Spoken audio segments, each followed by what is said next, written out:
নমস্কার, শুভরাত্রির আরো একটি সরাসরি আয়োজনে আপনাদের প্রত্যেককে স্বাগত জানাই। আপনারা যারা প্রতি রাতে এই অনুষ্ঠানে যুক্ত হন, আপনারা জানেন আমরা এক এক দিন এক একটি বিষয় নিয়ে, এক একটি ভাবনা নিয়ে আপনাদের সঙ্গে কথা বলতে চাই, আপনাদের মনের কথা আমরাও জানতে চাই। আমাদের আজকের এই আলোচনায় আমরা প্রতি রাতের মতোই এপার থেকে ওপারে যাতায়াত করার চেষ্টা করব এবং চাইবো যে আপনারা ওপার থেকে এপারে আসবেন। আপনাদের মতামত, আপনাদের কথা আমরা প্রত্যেক দিন আরো বৃহত্তর জনগণকে শোনানোর জন্যে পড়ে শোনাই, অথবা আপনারা নিজেরাই টেলিফোন করে নিজেদের কথা আমাদের সঙ্গে ভাগ করেন। আজ এমন একটি বিষয় ইতিমধ্যেই আপনারা দেখছেন আমার মাথার উপরে আমরা লেখার চেষ্টা করেছি আজকের এই বিষয়টির কথা। আমরা বলছি ওরা পারে, ওরা দারুণভাবে পারে। ওরা কারা? ওরা তাঁরা যাদেরকে এখনো আমরা নানাভাবে অবহেলার চোখে দেখি, হয়তোবা তাদেরকে দেখলে একটু দূরছাই করি। ওরা তারা যাদেরকে আমরা হয়তোবা নিজের ঘরের নিজের করে সবসময় ভাবতে পারি না, কিন্তু যাদের পরিবারে তারা আছেন, যাদের পরিবারে তাদের জন্ম, তাদের কাছে তো তারাই নয়নের মণি। তাদের প্রত্যেকের কাছে তাদেরকে তিলে তিলে বড় করে তোলা এবং তাদেরকে এই সমাজের অন্য আর 5টি ছেলে মেয়েদের মতো করেই মানুষ করা প্রধান চ্যালেঞ্জ। আমরা আজ কথা বলবো এমন একটি অভিনব বিষয় নিয়ে, যে বিষয়টি হয়তোবা বলবো, সম্ভবত বলবো, যে রাজ্যে এর আগে সেই অর্থে আয়োজিত হয়নি। দিব্যাঙ্গ যাদেরকে আমরা এই সমাজ এই শব্দটি দিয়ে অভিহিত করে, যারা হয়তোবা আমার আপনার মতো কথা বলতে পারে না, হয়তোবা হাঁটতে পারে না, হয়তোবা আমার আপনার মতো বসে চট করে অঙ্ক কিংবা কেমিস্ট্রি বা বায়োলজি পড়তে পারে না, কিন্তু তারপরেও দিনের শেষে তারা অসম্ভব মেধাবী হয়। তারা দুর্দান্তভাবে নিজের জীবন বোধকে আর 5 জনের থেকে অন্য একটি ভাবনায় প্রকাশ করতে পারে। তাদেরকে নিয়ে একটি গানের কর্মশালা আয়োজিত হচ্ছে এবং বিদ্যা ওয়েলফেয়ার সোসাইটি এই কর্মশালাটি আয়োজন করছে। আমরা আজ এই প্রতিষ্ঠানের অন্যতম প্রধান, যিনি আমাদের রাজ্যের মহিলা মহাবিদ্যালয়ের অধ্যাপনা করেন, তিনি অধ্যাপিকা ডক্টর রত্নাবলী রায় সেনগুপ্ত, তিনি আমাদের সঙ্গে স্টুডিওতে উপস্থিত। মহোদয়া, শুরুতেই আপনাকে আন্তরিকভাবে প্রণাম জানাই এবং শ্রদ্ধা জানাই, আপনি এত রাতে আমাদের সঙ্গে যুক্ত হয়েছেন। শুরুতেই যেটা জানতে চাইব, যে আপনি এমন একটি সংস্থা বা সংগঠনের সঙ্গে যুক্ত যারা নিয়মিতভাবে দিব্যাঙ্গদের নিয়ে কাজ করেন এবং তাদের ভালো থাকা, তাদের লেখাপড়া, তাদের বড় হওয়া, তাদের গান, কবিতা, নাচ ইত্যাদি নিয়ে আপনি দীর্ঘ প্রায় 20 বছরের বেশি সময় ধরে কাজ করছেন। 21 বছর। এই যে জায়গাটি, এই যে বিষয়টি, প্রথমত এটা বলতে চাইবো যে আপনার ব্যক্তিগতভাবে বিষয়টি কেমন লাগে? এতদিন ধরে আপনি এত ছেলে মেয়েদের সঙ্গে কাজ করছেন যারা এই সমাজে একটু অন্যরকম, একটু অন্যভাবে সবকিছু করতে চায়। আপনার ব্যক্তিগত ফিলিংটা কি আসলে? ব্যক্তিগতভাবে আমি ওদের সঙ্গে কেমন জানি একাত্ম হয়ে যাই এবং প্রত্যেকটা বাচ্চা আমার কাছে মনে হয় আমার সন্তান। আমার নিজের সন্তানও একজন সেই তথাকথিত যাকে বলে দিব্যাঙ্গ, কিন্তু আমি যখন অন্য বাচ্চার, এই সমাজের অন্য এরকম বাচ্চার সঙ্গে কোথাও কখনো ইন্টারঅ্যাক্ট করার আমার যখন সুযোগ আসে, বা সংস্থার বাচ্চাদের সঙ্গে যখন আমি মেলামেশা করি, তখন আমার মনে হয় এরা প্রত্যেকেই আমার সন্তান এবং মনে হয় যে অন্যরকম বলে যে এদের অভিহিত করা হয়, আসলে কি এরা অন্যরকম? আর 5টা বাচ্চার মতো ওদের মান আছে, অভিমান আছে, ভালো লাগা আছে, খারাপ লাগা আছে, দুষ্টুমি আছে, হাসাহাসি আছে, ভালোবাসা আছে, এবং ওরা সবচেয়ে ভালোবাসতে জানে, ভালোবাসা দিতে জানে।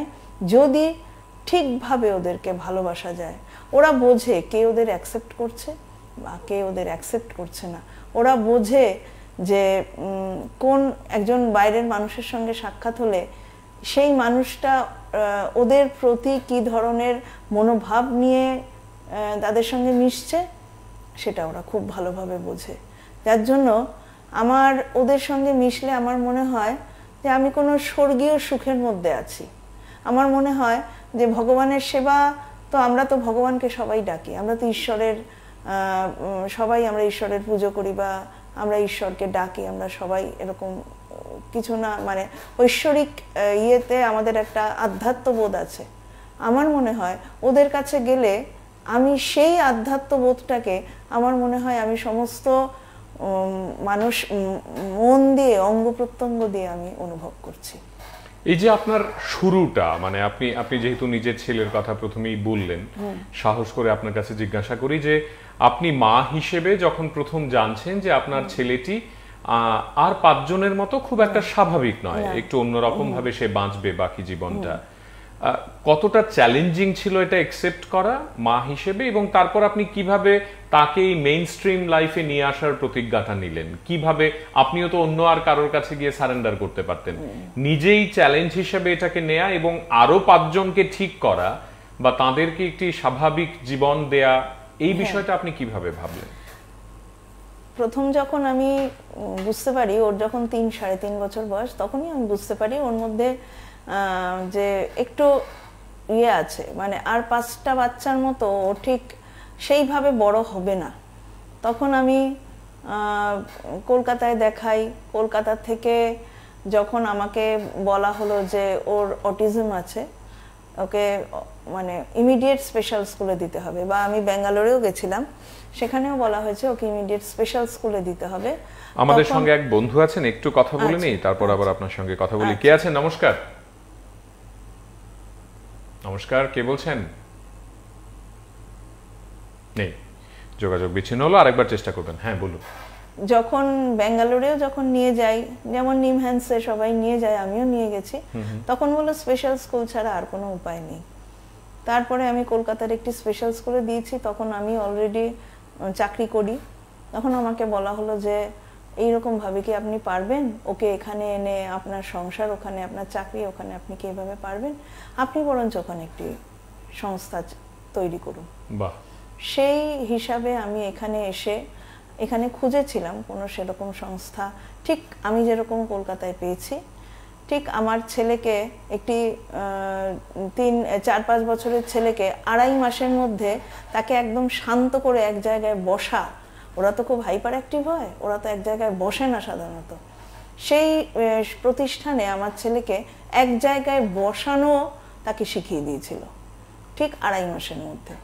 তখন আমার মনে হয়েছিল প্রপার যদি আমি ট্রেনিং আয়োজন করতে পারি তাহলে কিছু না কিছু করা সম্ভব, একেবারে হতাশ হওয়ার কোনো জায়গাই নেই। ঠিক, আমরা গানের কর্মশালার বিষয়টিতে আসবো, একটি দারুণ উদ্যোগ নিয়েছেন আপনারা, এই বিষয়টি নিয়ে একটু শুনবো। তবে তার আগে আপনারা যারা আজকের এই আয়োজনে যুক্ত হয়েছেন, আপনাদের বলি আমরা পরপর 8টি গান আপনাদেরকে শোনানোর চেষ্টা করব। তাদের গান যারা বিদ্যা ওয়েলফেয়ার সোসাইটির সঙ্গে যুক্ত, তাদের গান যারা নিয়মিতভাবে রত্নাদেবীর কাছে আসেন, তাদের মা বাবারা হয়তোবা এসে বলেন যে আমার ছেলে বা মেয়েটিকে আপনারা ঠিক করে দিন। এই যে ঠিক করার প্রক্রিয়াটি, সেটা কেমন হয়, কতটা কঠিন বা সহজ হয়, এগুলো আমরা জানবো, শুনবো আজকে তার কাছ থেকে। কিন্তু এই পর্বে আমরা নীলাদ্রির কণ্ঠে তার গাওয়া একটি গান আপনাদেরকে একটু শোনাতে চাই। নীলাদ্রি দাস সে গান গাইবে এবারে।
এই যে রত্নদেবী, আমরা নীলাদ্রির গান শোনালাম, মানে এটা তো আপনাদের এই প্রতিষ্ঠানের একটি দুর্দান্ত মানে রেজাল্ট। আমি যদি বলি গানের কর্মশালা করবেন তাদেরকে নিয়ে যারা দিব্যাঙ্গ, এই ভাবনাটা আপনার মধ্যে বা আপনাদের মধ্যে কিভাবে এলো?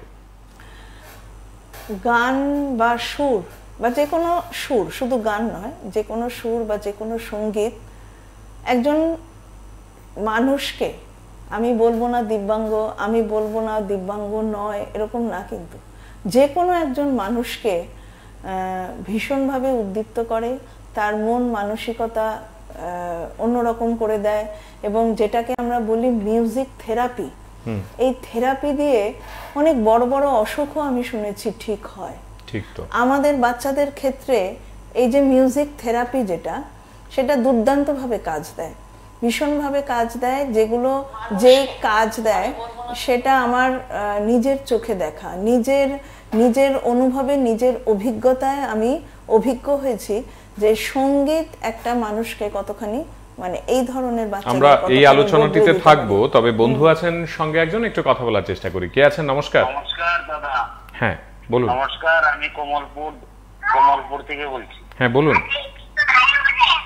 আজকের এই দিব্যাঙ্গ একজন শিল্পী, ওনার এটাই তো না, একজন না, আমরা পরপর বেশ কয়েকজনের গান শোনাবো, কিন্তু তাদেরকে নিয়ে একটি গানের কর্মশালা আয়োজিত হচ্ছে, আমরা সেই নিয়ে অনুষ্ঠান করছি। ট্রফিকটা, হ্যাঁ হ্যাঁ ট্রফিকটা আমার খুব ভালো, মানে আমার খুব ভালো লাগবে। অনেক ধন্যবাদ, সঙ্গে থাকুন। হ্যাঁ অনেক অনেক ধন্যবাদ। হ্যাঁ রত্নদেবী বলুন। তাহলে আমি নিজে অনুভব করেছি যে মিউজিক বা সুর এইসব বাচ্চাদের কতখানি তাদেরকে সব দিক থেকে সর্বাঙ্গীন বিকাশের জন্য এইসব বাচ্চাদের কতটা কাজে দেয়। যার জন্য অনেক দিন থেকে আমার প্রতিষ্ঠানে কিন্তু সঙ্গীত শেখানো চলছে, নৃত্য শেখানো চলছে। অনেক দিন ধরে এই ত্রিপুরা রাজ্যের দুজন নামকরা শিল্পী আমাদের স্কুলের সঙ্গে যুক্ত আছেন, তারা শেখান, এবং অনেক দিন ধরেই এই প্রক্রিয়া আমাদের চলছে। এরপরে আমার মনে হয়েছে যে শুধু বিদ্যা কেন, আমি যদি করি, আমি আর যে সারা ত্রিপুরায় যারা এরকম বাচ্চা আছে যারা হয়তো এই সুযোগটা পাচ্ছে না, বিশেষ করে তাদের জন্য কেন আমি অন্তত সব দিন তো সবসময় তো আমি পারবো না, অন্তত দুদিনের একটা কর্মশালার আয়োজন করি। দুদিন তারা একটু গান শিখুক বা গানের মধ্যে থাকুক, বিশেষ করে ভালো সুরের গান, রবীন্দ্রসঙ্গীত বা অন্যান্য যারা সমস্ত কবি শিল্পী আছে তাদের গান, এগুলো শুনে মানসিকতা বা তাদের সর্বাঙ্গীন উন্নতি যদি এইসবের জন্য যদি আমি কিছু করতে পারি, তাহলে তো আমার কাছে মনে হবে যে আমি অনেকটাই কিছু করলাম। একেবারে শুধু আমি একটা জায়গায় কনফাইন্ড হয়ে থাকার মতো সেই ব্যাপারটা আমার কাছে মনে হচ্ছিল যে আমি খুব স্বার্থপর হয়ে যাচ্ছি, শুধু আমার সংস্থা নিয়ে আমি চলছি, আমি এক জায়গায় আটকে আছি। সুন্দর বললেন। আরো এক বন্ধু আছেন সঙ্গে, একটু কথা বলি। কে আছেন? নমস্কার। নমস্কার, শুধু আঙ্কেল, আমি প্রিয়াঙ্কা বলছি। গতকাল তো একটা সুন্দর প্রোগ্রাম ছিল, আজকে তো আরো সুন্দর বলতে এই অর্থে আমি বলছি, আমরা যারা মানে সমাজের যারা মানে কি বলবো, যারা আমরা সুস্থ মস্তিষ্কে বাস করি, তাদের মধ্যে কিছু লোক আছে আমরা কিন্তু এদেরকে হেলাফেলা করি। আমি বলছি, আমি নিজেও অনেক সময় ভাবতাম যে এই এর দ্বারা বোধহয় কিছু হবে না, কিন্তু ম্যাডামকে স্যালিউট, ম্যাডাম যে এত সুন্দর করে, এদের দিয়ে অনেক কিছু করা যায় যেটা আমরা শিখতে পারবো। আমাদেরও মানে শিক্ষার উচিত এখান থেকে, এরাও কিন্তু সমাজের একটা মানুষ, এদেরও বাঁচার অধিকার আছে। সবটাই দেখতে পাচ্ছি আজকে তোমাদের মাধ্যমে। অসংখ্য ধন্যবাদ তোমাদেরকে। অনেক ধন্যবাদ, অনেক ধন্যবাদ। হ্যাঁ বলুন।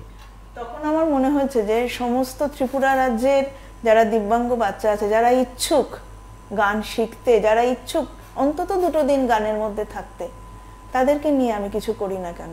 আমি শুধু একটা সংস্থা নিয়ে কেন আমি চলবো? আমি সবার জন্য আমার যতটুকু সামর্থ্য বা আমাদের, আমি বলবো না আমাদের যতটুকু সামর্থ্য ততটুকু দিয়ে আমি কিছু করার চেষ্টা করি। এই জন্যই এই সঙ্গীত কর্মশালার আয়োজন। ভবিষ্যতে আমরা নৃত্য কর্মশালারও আয়োজন করব। এছাড়া স্পিচ থেরাপি থেকে আরম্ভ করে আমরা যেটা সেন্সারি ইন্টিগ্রেশন থেরাপি, সেটাও সারা ত্রিপুরা রাজ্যের জন্য এরকম একটা প্রোগ্রাম রাখতে চলেছি, এবং হাতের কাজ শেখানো, সেই জিনিসটার উপরও আমরা দীর্ঘদিন ধরে এই কাজটা করছি, এবং এটাকে আরো একটু বড় পরিসরে নিয়ে যাওয়া, সঙ্গীতকে বড় পরিসরে নিয়ে যাওয়া, নৃত্যকে বড় পরিসরে নিয়ে যাওয়া, সেই সবগুলোই আমরা করার চেষ্টা করছি। আরেকটা জিনিস আমার মাথায় এসছে, যেটা আমি দেখছি বিভিন্ন জায়গায়, বিভিন্ন যে সঙ্গীত প্রতিষ্ঠানগুলো আছে ত্রিপুরা বা আগরতলা, তারা অনেক কর্মশালার আয়োজন করে, নৃত্য প্রতিষ্ঠানগুলো তারা কর্মশালার আয়োজন করে। দিব্যাঙ্গ বাচ্চারা সেখানে কিন্তু সচরাচর তারা জায়গা পায় না। তাদের বিভিন্ন ধরনের অসুবিধার কারণে তারা হয়তো তার বাবা মা হয়তো মনে করে আর 5টা নর্মাল বাচ্চার সঙ্গে যদি তাদেরকে নিয়ে যাই তারা হয়তো উপহাসের পাত্র হবে, উপহাসের পাত্রী হবে। তখন আমার মনে হচ্ছে শুধু ওদের জন্য আর 5টা বাচ্চা যদি সেই সুযোগটা পায়, 2-3 দিনের কর্মশালার সুযোগ, ওরা কেন পাবে না? ওরা কেন বঞ্চিত হবে? ওরাও তো আমাদের সন্তান। ঠিক, সুন্দর বলেন। অলোক চক্রবর্তী সে গান গেয়েছে তার মতো করে। আমরা একটু অলোকের গান আপনাদের শোনাই, শুনুন।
আমাদের আজকের এই আলোচনায় উদয়পুর থেকে মনীষা সাহা। আমরা জানি মনীষা ইতিমধ্যেই রাজ্যে দুর্দান্ত একটি ফলাফল করেছে। মনীষা ত্রিপুরা পাবলিক সার্ভিস কমিশনের একটি পরীক্ষা উত্তীর্ণ হয়েছে এবং ইতিমধ্যেই সরকারি চাকরি সে জোগাড় করেছে নিজের মেধা এবং মননের যোগ্যতার প্রমাণ দিয়ে। মনীষাও ঠিক এই দলের মধ্যেই পড়ে। মনীষার জীবনের লড়াইয়ের কথা PB24 এর পর্দায় আপনারা ইতিমধ্যেই দেখেছেন এর আগে। মনীষা নিজে লিখছে, ওরা অর্থাৎ আমরা সবাই পারি, প্রয়োজন শুধুমাত্র আমাদের উপযুক্ত সহায়ক পরিবেশ এবং অতি অবশ্যই বাবা মায়ের ঐকান্তিক ইচ্ছে। বিদ্যার জন্য অনেক অনেক শুভকামনা। শিবাজি দাশগুপ্ত লিখছেন, আমিও দেখছি। রত্নদেবী, আমার মনে হয় এই যে মনীষা আমাদের প্রত্যেকের কাছে একটি রোল মডেল। সে যখন বলছে যে মা বাবার ঐকান্তিক ইচ্ছেটা থাকতে হবে এবং একটা পরিবেশ তাদেরকে দিতে হবে, আপনিও কি এই দুটো বিষয়ের সঙ্গে সহমত পোষণ করেন? মা বাবার যদি ইচ্ছে না হয় তাহলে তো একজন বাচ্চা কোনো কিছুই করতে পারবে না। যেমন আমি বলি, গার্জিয়ান যারা আছেন, যাদের সঙ্গে আমার নিয়মিত ইন্টারাকশন হয়, যাদের সঙ্গে আমার কথাবার্তা হয়, প্রথমত তাদেরকে মোটিভেট করা কিন্তু একটা ভীষণ মস্ত বড় কাজ। তারা কিন্তু মোটিভেটেড থাকে না, তাদের মনের মধ্যে একটা হতাশা থাকে, তাদের মনের মধ্যে একটা দুশ্চিন্তা থাকে যে কি হবে, পরবর্তীকালে কি হবে, এখন তো আমরা আছি, পরবর্তীকালে কি হবে, এরকম নানান রকম চিন্তা তাদের মনের মধ্যে থাকে। তাদের দুশ্চিন্তাগ্রস্ত করে রাখে, হয়তো সহজ স্বাভাবিক জীবনটা তারা যাপন করতে পারে না। সেই দিক দিয়ে, সেই পরিপ্রেক্ষিতে তাদেরকে মোটিভেট করা এবং যাতে বাচ্চাটার যে প্রশিক্ষণ নিচ্ছে সেই প্রশিক্ষণে যাতে বাধা না পড়ে, তাদেরকে নিয়মিত প্রশিক্ষণ কেন্দ্রে আনা, তাদেরকে যেমন প্রশিক্ষক বলছেন নানান রকম প্রশিক্ষক তো আছেন, যেমন স্পেশাল এডুকেটর আছেন, তাদের সঙ্গে কনসাল্ট করা, সাইকোলজিস্ট আছে তাদের সঙ্গে কনসাল্ট করা, কোনো একটা সমস্যা হলে তাদের কাছে বলা, এই যে ব্যাপারগুলো, এইগুলো বাবা মা যদি নিয়মিত করেন এবং বাড়ির মধ্যে যেটা প্রশিক্ষণ কেন্দ্রে শেখানো হচ্ছে সেটাও যদি বাড়িতে গিয়ে প্র্যাকটিস করান, তাহলে কিন্তু বাচ্চার উন্নতি সমান তালে হবে। যেমন আমরা দেখি একটা সবসময় আমার কাছে একটা স্বাভাবিক বাচ্চার সাথে তুলনা এসে যাচ্ছে। যেমন একটা স্বাভাবিক বাচ্চা, সে যখন কোনো কিছু শিখছে, তার বাবা মাও কিন্তু বাড়িতে হাত ধরে বসে নেই, তার বাবা মাও কিন্তু বাড়িতে তাকে সেই পরিবেশটা দিচ্ছে, সেই প্রশিক্ষণের যে মানে একটা ইনস্টিটিউশনে গিয়ে যে সেটা যে শিখছে সেটাও বাড়িতে তাকে কিন্তু প্র্যাকটিস করানো হচ্ছে। সেই রকমই আমাদের বাচ্চাদের ক্ষেত্রে প্রত্যেকটা জিনিস কিন্তু বাড়িতে বাবা মার তত্ত্বাবধানে প্র্যাকটিস করানো দরকার। বাবা মা যদি মনে করে যে আচ্ছা শিখছে তো ওখানেই শিখছে, আমি বাড়িতে আর কি করাবো, ওর আর কি হবে, ওর তো ভবিষ্যতে কিছু হবে না, আরে দূর ওর কি হবে, ওর কিছু হবে না, নানান রকম এরকম আমরা কথা শুনি, ও তো এটা পারে না, ও তো সেটা পারে না, ও তো মুখ করে না, ও তো সেরকম করে না। এগুলো বলে তো লাভ নেই, এটা তো ওর দোষ না, এটা তো আমাদের কারুর দোষ না, এটা তো জন্মগত ও এই জিনিসটা নিয়ে এসছে, সেখান থেকে ওকে বার করা, যতটা বার করা যায়, সেই মানে ও এটা পারে না, ওটা পারে না, এটা করতে চায় না, ওটা করতে চায় না, সেটার থেকে তাকে বার করা, সেটা কিন্তু একমাত্র বাবা মার পক্ষেই সম্ভব। আমরা তো করছি প্রশিক্ষণ কেন্দ্রে, আমরা দিচ্ছি তাকে অনেক কিছু, কিন্তু বাবা মা যদি বাড়িতে বলে দূর তুই এটা পারিস না, দূর তুই সেটা পারিস না, এরকম করবি না, ওরকম করবি না, এসে যদি ওর সামনেই আমাদের কাছে নানান রকম কমপ্লেন করছে, এটা কিন্তু খুব খারাপ। সুতরাং বাবা মার একটা মস্ত বড় ভূমিকা আছে সেই ক্ষেত্রে। বাচ্চাটিকে ঠিক আদর যত্ন মানে আমি অতিরিক্ত প্রশ্রয় দিলাম, যা খেতে চাইছে তাই দিলাম, যা চাইছে তাই এনে দিলাম, ওর ভালো দেখলাম না, মন্দ দেখলাম না। যেমন কেউ যদি খুব ফ্যাটি হয়ে যায়, তাকে যদি কোনো ফিজিওথেরাপিস্ট বা কোনো ব্যায়াম সেন্টারে নিয়ে গেল, সেখানে যদি বলে ওর খাওয়া দাওয়াটা একটু কন্ট্রোল করুন, সেইখানে যদি ওর খাওয়া দাওয়াটা কন্ট্রোলড না হয়, তাহলে ও যদি বলে না আমি এরকম করবো না, না আমি সেরকম করবো না, ও যদি অনিচ্ছা প্রকাশ করে এবং বাবা মা যদি ওর তাহলে তাল মিলায়, তাহলে তো বাচ্চাটার উপকার হলো না। বা বাচ্চা যদি বলে না আমি এখন পড়বো না, না আমি ওই কাজটা করবো না, বা খুব ইয়ে করলো মানে করতে অরাজি হলো, তখন যদি বাবা মা তার কথাটা মেনে নেয়, তাকে একটা মোবাইল দিয়ে বসিয়ে রেখে দেয়, তাহলে তো বাচ্চাটার ক্ষতি হলো। আরেকটা বিষয় যেটা জানতে চাইবো সেটা হচ্ছে, ধরুন মা বাবারা যারা আছেন তারা কখন এক্স্যাক্টলি এটা বুঝবেন, মানে কখন বা কি সিমটমে এটা বুঝবেন যে আমার ছেলেটি আর 5 জন থেকে একটু আলাদা? আমি যদি মানসিক মানে গঠনের কথা বলি, বা আমি যদি অটিজম শব্দটাকে এখানে নিয়ে আসি কোনোভাবে, আপনি যদি অ্যালাউ করেন, তাহলে আমি কিভাবে বুঝবো মা হিসেবে বা বাবা হিসেবে যে আমার সন্তানটি 3 বছর বয়সে বা 3.5 বছর বয়সে, কারণ মা বাবা তো প্রথমে এটা মানতে চাইবেন না, তারা বারবার বলবেন যে না বড় হলে ঠিক হয়ে যাবে, ও তো ঠিকই আছে, আরেকটু বড় হলে ঠিক হয়ে যাবে, ওই ছেলেটাকে আমি দেখেছি আরেকটু বড় হলে কথা বলবে। এই যে ব্যাপারটা, মানে প্রধানত কি করে বোঝা, মানে কি সন্দেহের কারণগুলো একটু বলবেন, কখন সেটা অনুমান করা যায়? 3 বছর অটিজম সাধারণত অতটা ছোটবেলায় অতটা বোঝা যায় না, অন্তত 2-2.5 বছরের পর থেকে খুব সচেতন হয়ে যেতে হয় যে আমার বাচ্চা প্রচন্ড চঞ্চল। আচ্ছা, চঞ্চলতাটা বাদ দিলাম, এটা অনেক বাচ্চার মধ্যেই ভীষণভাবে থাকে।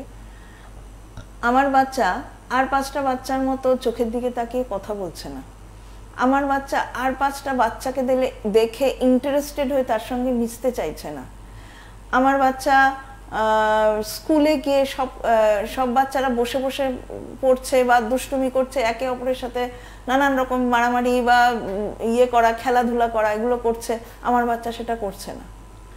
এরকম অনেকগুলো সিমটম আছে। তারপরে আমার বাচ্চা ঠিকমতো কথা বলছে না, আমার বাচ্চা এক্সপ্রেসিভ যে ল্যাঙ্গুয়েজটা সেটা আমার বাচ্চার নেই। এরকমভাবে অনেক সিমটম আছে যেগুলো দেখলেই বোঝা যাবে যে অটিজমে আক্রান্ত, এরকম বোঝা যায়। আবার অটিজমের কিন্তু নানান রকম ইয়ে আছে, ভ্যারাইটি আছে, যার জন্য বলা হয় অটিজম স্পেকট্রাম, অর্থাৎ বিভিন্ন ধরনের অটিজমের বিভিন্ন ধরনের ফিচার আছে। এই ফিচারগুলো এক একটা বাচ্চার ক্ষেত্রে এক এক রকম। সাধারণত আমরা এত বছর ধরে দেখে আমরা যারা আছি প্রফেশনাল, আমরা কিন্তু বুঝতে পারি যে একটা বাচ্চা দেখেই বুঝতে পারি যে এই বাচ্চাটার মধ্যে কোনো একটা সমস্যা আছে। আর 5টা বাচ্চার মধ্যে ঠিক ওই বাচ্চাটাকে দেখেই আমি কিন্তু বুঝতে পারবো যে ওই বাচ্চাটার মধ্যে কোনো সমস্যা আছে। ঠিক কোপ আপ করে না, মানে একটা পরিবেশ, একটা সামাজিক পরিবেশ, সেখানে আমি তাকে নিয়ে গেলাম, সেইখানে ঠিক একটু অড ম্যান আউট হয়ে থাকে, একটু কোপ আপ করতে তার অসুবিধা হয়। আমরা এই আলোচনাগুলোতে আসবো এবং আপনার কাছ থেকে আরো অভিজ্ঞতার কথা শুনবো। তবে আপনারা যারা রয়েছেন আজ আমাদের সঙ্গে, আমরা অর্বাচীনের গান আপনাদের শোনাতে চাই। অর্বাচীন ভৌমিক, সে তার মতো করে গান শিখছে এবং গানের কর্মশালাতে অংশগ্রহণ করবে। অর্বাচীনদের মতো যারা রয়েছে, নীলাদ্রিদের মতো যারা রয়েছে এবং আরো যারা এই রাজ্যে এরকম রয়েছেন, আপনারা সবাই বিদ্যা ওয়েলফেয়ার সোসাইটির এই সঙ্গীত বিষয়ক কর্মশালায় অংশগ্রহণ করতে পারেন। এটি আগামী 24 এবং 25 তারিখ আয়োজিত হবে। আপনারা PB24 এর সঙ্গেও যোগাযোগ করতে পারেন অথবা সরাসরি রত্নাদেবীর সঙ্গেও যোগাযোগ করতে পারেন। আমরা কোথায় আসবেন, কখন আসবেন ইত্যাদি তার কাছ থেকে শুনে নেব। তবে এবারে অর্বাচীন ভৌমিক, তার কণ্ঠে একটি গান আপনাদের একটু শোনাতে চাই, শুনুন। আমরা বলে পড়া আমরা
সীমা দেবী, আপনাকে অনেক অনেক ধন্যবাদ। আরো এক বন্ধু আছেন সঙ্গে, কথা বলার চেষ্টা করি। কে আছেন? নমস্কার।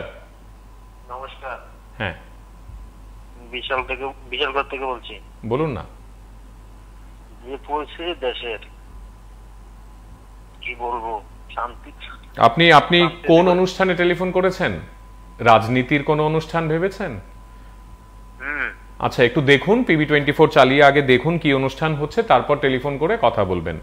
সরাসরি মোবাইল নাম্বার আছে বলেই আপনি যদি যে কোনো অনুষ্ঠানে টেলিফোন করে নিজের রাজনৈতিক মতামত জানাতে চান, তার জন্য আপনার সামাজিক মাধ্যম আছে, নিজের ফেসবুকে এই কথাগুলো লিখতে পারেন। অনেক ধন্যবাদ, আপনি টেলিফোন করেছেন। রত্নাদেবী, আরেকটা বিষয় যেটা আমার মনে হয়, ধরুন আপনি যেটা বলছিলেন এই যে কথাগুলো, তার পাশাপাশি এমন মা বাবারা যদি থাকেন যে ওনারা মোটিভেটেড, ওনারা আপনার মতোই, মানে ধরুন আমি ধরে নিচ্ছি যে ওই মায়ের নামও রত্নাবলী দেবী এবং তিনিও আপনার মতো করেই একটি সন্তানকে বা এই রকম একটি সন্তানকে মনে প্রাণে ভালোবাসে। এবার তিনি চাইছেন তার ছেলেটি গান শিখুক কিংবা নাচ করুক বা কবিতা করুক বা ছবি আঁকুক, অর্থাৎ সাংস্কৃতিক কোনো একটি পরিভাষা তার মধ্যে প্রবেশ করুক। এই যে জায়গাটি, সেখানে তাদের ভূমিকা কি হবে? মা বাবারা কি করবেন? মানে গানের স্কুলে চট করে নিলেই আপনি যেটা বলছিলেন তাকে হয়তো বা অ্যাডমিশন দেয়া হবে না বা বুঝিয়ে দেয়া হবে তুমি এসো না, অ্যাডমিশন দেয়া হলেও একটু কি দেখে নেব দর্শক বন্ধু আছেন, কথা বলবেন কিনা। কে আছেন? নমস্কার। নমস্কার, আগরতলা থেকে বলছিলাম। হ্যাঁ, বলুন। আসলে আমরা অনেক কিছু দেখেছি, অনেক অনুষ্ঠান। আজকের চারটা আগরতলা শহরটা টিভি করতে বলছে কিনা দেখি না, কিছু আমরা জানি কিনা, জানতে পারে কিনা ওরা কি করছে। নমস্কার। অনেক ধন্যবাদ, অনেক ধন্যবাদ, আন্তরিক কৃতজ্ঞতা। হ্যাঁ, প্রথম কথা, নর্মাল একটা প্রতিষ্ঠানে গান শেখানো বা সঙ্গীত প্রতিষ্ঠানে যদি আমি শুধু গান শব্দটাকেই মানে দেখতে চাইছি না, আমি বলছি যে পুরো কালচারাল, যে সামগ্রিকভাবে আমি যদি একটু সাংস্কৃতিক মনোভাব আমার ছেলে বা মেয়েটির মধ্যে ঢোকাতে চাই বা তাকে ওইভাবে একটু বড় করতে চাই, তখন মা বাবা হিসেবে আমি কি করব তাদেরকে নিয়ে? প্রথমত তাদেরকে মানে নিজের সংকোচটা বিসর্জন দিয়ে তাদেরকে যে কোনো একটা প্রতিষ্ঠানে তাদের নিয়ে যেতে হবে।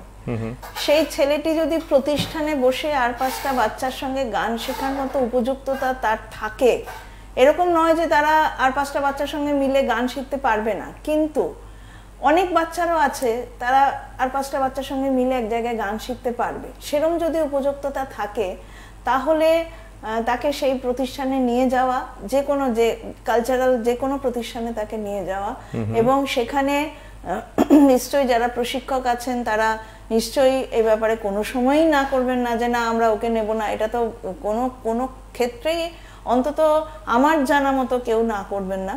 এবং সেইখানে নিয়ে গিয়ে তাকে ভর্তি করানো এবং তাকে প্রশিক্ষণ দেওয়া। কিন্তু সে শুধু ওখানেই শিখলো, আমি বাড়িতে তাকে কিছু করালাম না। আমি বারবার করে কিন্তু এই কথাটাই বলছি, হোম বেসড যে মানে বাড়িতে বেস করে যে প্রশিক্ষণটা, সেটা একমাত্র বাবা মাই দিতে পারে। আর যদি বাবা মা মনে করে যে ওর জন্য স্পেশাল কাউকে রাখবে আঁকা শেখানোর জন্য, ওর জন্য স্পেশাল কাউকে রাখবে গান শেখানোর জন্য, ওর জন্য স্পেশাল কাউকে রাখবে নাচ শেখানোর জন্য, তাহলে বাড়িতে এরকম অনেক প্রশিক্ষক আছে যারা বাড়িতে গিয়ে শেখাতে পারেন। এবং এটা আমার নিজের অভিজ্ঞতাতেই আমি অভিজ্ঞ। আমার ছেলেকেও এরকম বাড়িতে এরকম হোম বেসড এরকম দেওয়ার জন্য, ট্রেনিং দেওয়ার জন্য আমি কিন্তু আমার কাছে টিচাররা আমার ছেলের জন্য আছে। সুতরাং তারা, আমার ছেলে যেহেতু আর 5টা বাচ্চার সঙ্গে শিখে বসে শেখার মতো হয়তো সেই যোগ্যতাটা সে এখনো অর্জন করতে পারেনি, তার জন্য তাকে আমি হোম বেসড তাকে ট্রেনিং দেওয়াচ্ছি। বিভিন্ন ক্ষেত্রে, নানান ক্ষেত্রে তাকে ট্রেনিং দেওয়ানো হয়। এবং এইভাবে বাবা মা একজন বাচ্চাকে সে প্রশিক্ষণটা তিনি দিতে পারেন। এবং তার সাথে সাথে ওনার যদি মনে হয় যে আমি আলাদা করে তাকে আরও কিছু শেখাবো, তাহলে সেই রকম শেখানোরও অনেক জায়গা আছে। সেটা একটুখানি বাবা মাকে খোঁজ রাখতে হবে, সেটা একটুখানি বাবা মাকে জানতে হবে যে কি কি করলে আমার বাচ্চাটা, কোথায় কোথায় গেলে আমার বাচ্চাটা একটু উন্নত প্রশিক্ষণ আমার বাচ্চাটা পাবে। এবং সবটাই কিন্তু নির্ভর করছে বাবা মার উপর। আর বাইরের লোক এসে বাচ্চাকে প্রশিক্ষণ দেবে, কিন্তু তা সত্ত্বেও সমস্তটা কিন্তু বাবা মাকেই কিন্তু পরিচালনাটা কিন্তু বাবা মাকেই করতে হবে। অন্যের হাতে আমি ছেড়ে দিলাম, সে যা শেখালো সেটাই শিখিয়ে দিল, আর আমি বাড়িতে কোনো তদারকি করলাম না, তাকে প্র্যাকটিস করালাম না, তারে কিন্তু হবে না। বাবা মাকেও কিন্তু প্র্যাকটিস করাতে হবে। এই জিনিসটা আমার নিজের অভিজ্ঞতায়, আমি বারবার বলছি, আমি যা যা বলছি সবটা আমার নিজের অভিজ্ঞতা থেকে। আমি শুধু আমার নিজের ক্ষেত্রে নয়, আমি অন্য বাচ্চাদেরও দেখেছি বাড়িতে যারা সমভাবে পরিচর্যা পাচ্ছে তারা কিন্তু যথেষ্ট উন্নতি করছে, তারা কিন্তু মানে অনেক ভালো অনেক কিছু শিখছে। ঠিক। আমরা এরপরে স্বরূপের গান আপনাদেরকে একটু শোনাতে চাই। আপনারা যারা এই আয়োজনে যুক্ত হয়েছেন আজ আমাদের সঙ্গে, আমি শুভঙ্করকে অনুরোধ করব আমার সহকর্মী স্বরূপ এবং রাজদীপ পরপর তাদের দুজনের গান একটু আপনাদের শোনাই।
তুলে ধরো তোমার ওই দেবালয়ে প্রতিফলন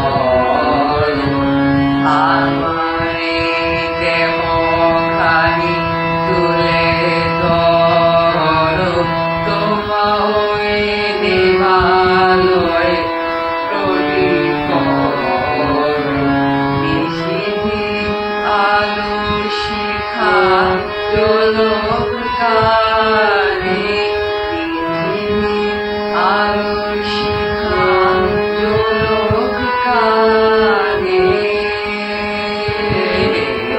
আগুনের পরশ করে ছোঁয়াও প্রাণে আমার আগায় গায়ে গায়ে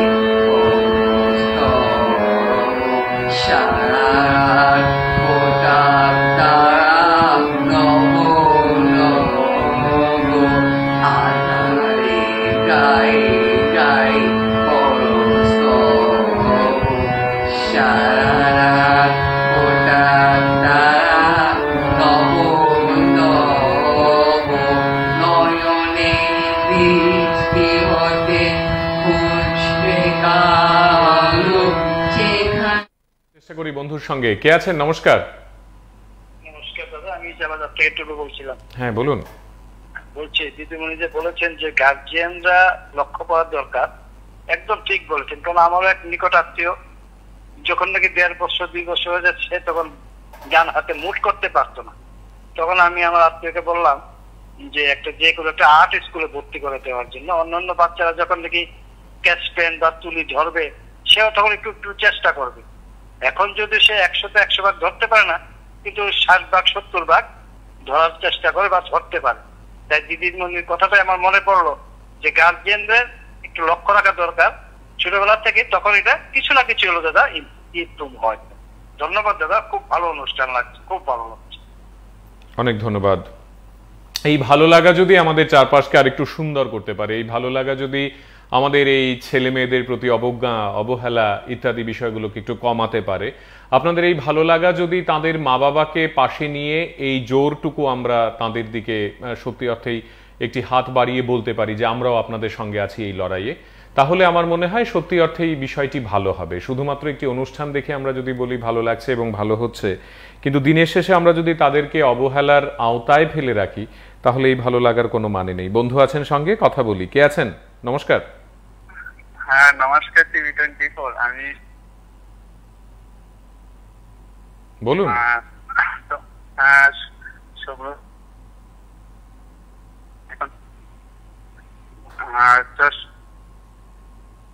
খুব ভালো লাগছে, শুনছি।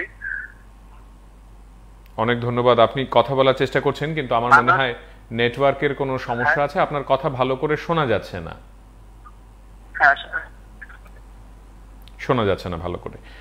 রত্নাদেবী, আরেকটা বিষয়, আপনি যে দীর্ঘ 21 বছর ধরে তাদেরকে নিয়ে কাজ করছেন, আপনি এত এত ছেলে মেয়েদের কাছ থেকে দেখেছেন, তাদের মা বাবাদের সঙ্গে কথা বলেছেন, তাদের প্রত্যেকটা ব্যবহার বা তাদের আচার আচরণ গতি বিধি ইত্যাদি, তাদের মনোজগৎ আপনি প্রত্যেকদিন কাছ থেকে অনুভব করছেন। সেই জায়গা থেকে দাঁড়িয়ে আমি যদি আপনাকে বিনম্রভাবে জিজ্ঞাসা করি যে ওই রকম ভাবে তো বলা যায় না যে এই ছেলেটি বা এই মেয়েটির কে আমার ভালো লেগেছে, কিন্তু আমি যদি বলি বেস্ট মোটিভেশনাল একটা কাহিনী বা গল্প বা আপনার দেখা নায়ক বা নায়িকার নাম যে নাকি সত্যি অর্থেই তার জীবন যুদ্ধকে একটা অন্য রূপ দিতে পেরেছে, এমন কোনো গল্প বা ঘটনার কথা বলবেন?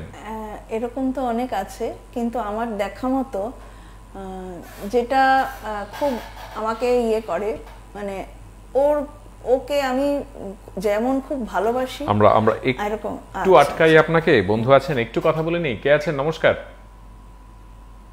হ্যাঁ নমস্কার, আমি খোয়াই কল্যাণপুর থেকে নৃপেন্দ্র বর্মা বলছিলাম। হ্যাঁ বলুন বলুন। হ্যাঁ ওরাও পারে, সত্যি তাই, মানে খুব ভালো লাগে। মানুষ চেষ্টা করলে সবটাই পারে। যেমন আমরা যদি সবসময় এই যে লুইস ব্রেইল আছে, হেলেন কেলার আছে, তাদেরকে অনুসরণ করি কিন্তু আমরা ওনার পথে পাথে মানে চলতে পারি। আর এক ছেলে।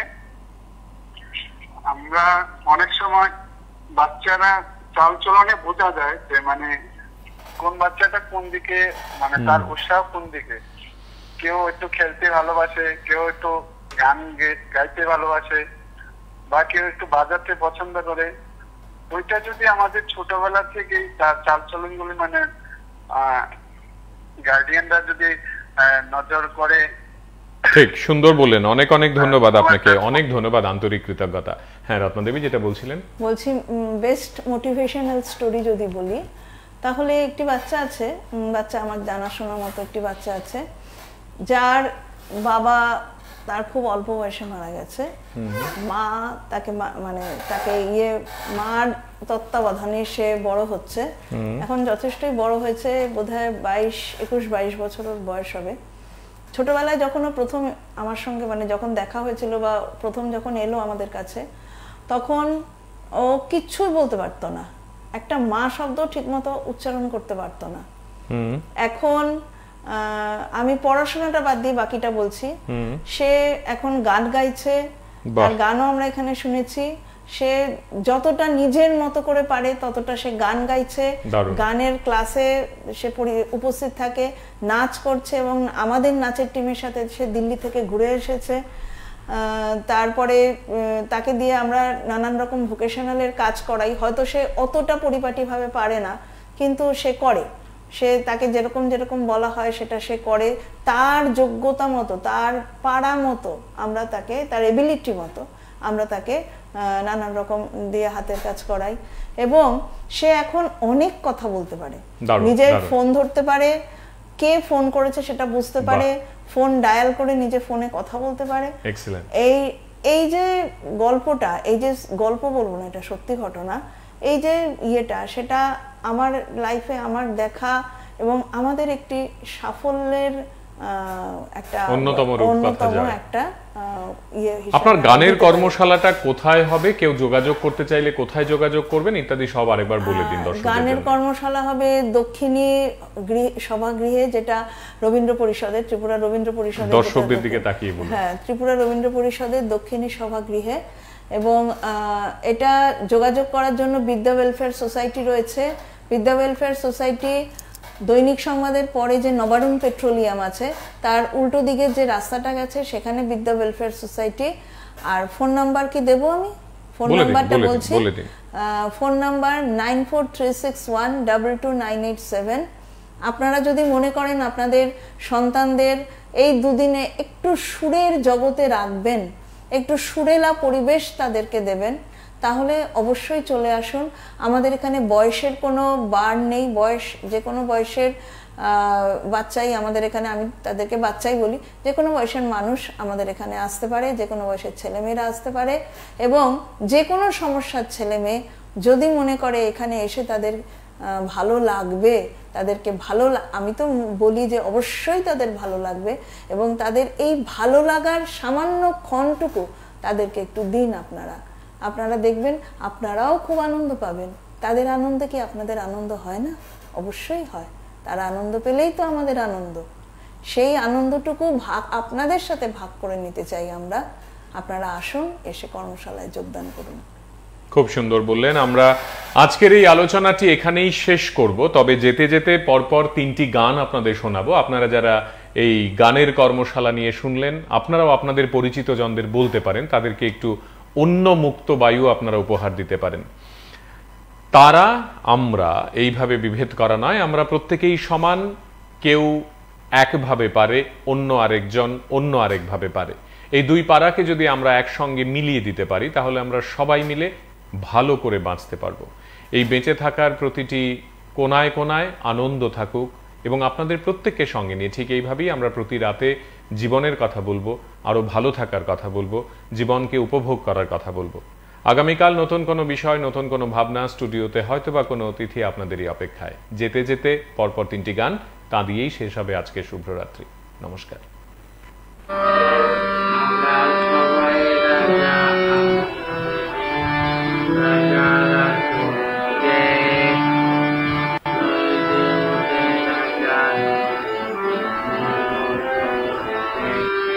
আমরা সবাই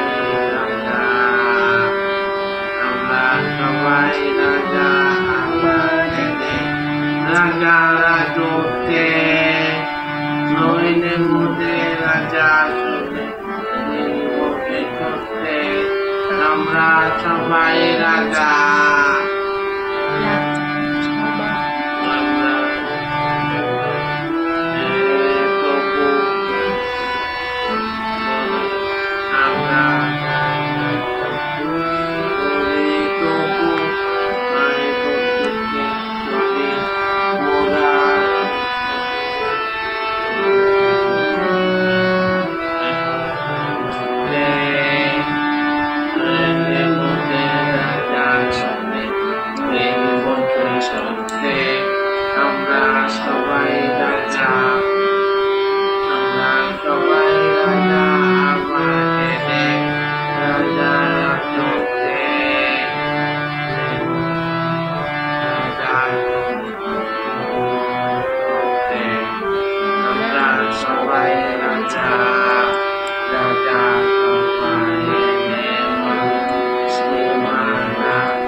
চাই তোমার আনন্দ আমার পর তুমি তাই এসেছো নিতে আমার নইলে দিব মনে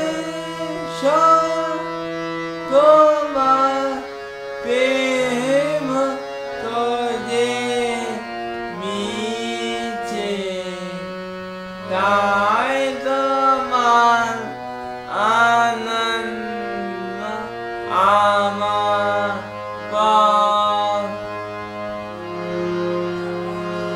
আমার নিয়ে মেনে চলে মেলা আমার চলতে আছে খেলা মোর জীবনে মিথি তোর ঘরে তোমার ইচ্ছা করে গেছে তাই তোমার আনন্দ আমার পর